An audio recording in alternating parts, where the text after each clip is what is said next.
myself Sunil Ramakrishna, this is basically natural part of the language bar. So that data basically might be effect, might not be effect basically. Why?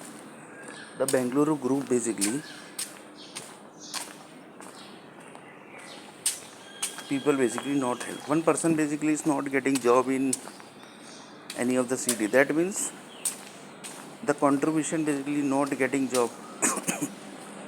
Entire people basically can be blamed basically, because that city basically is controlled by the governments and by the few set of top level people basically, that is the businessman basically, because ultimately basically they have to give the money basically.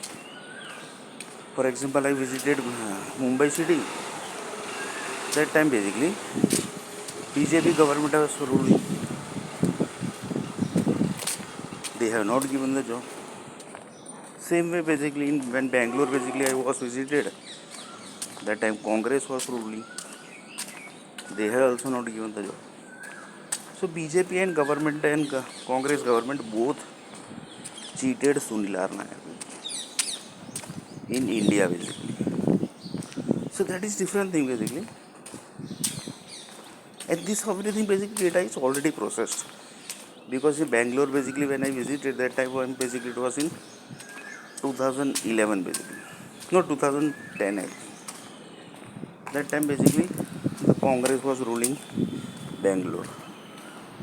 And Sunil Nair basically visited in Mumbai many few times basically. The recent visit was in 2025. It's the next video basically we will say a little bit more.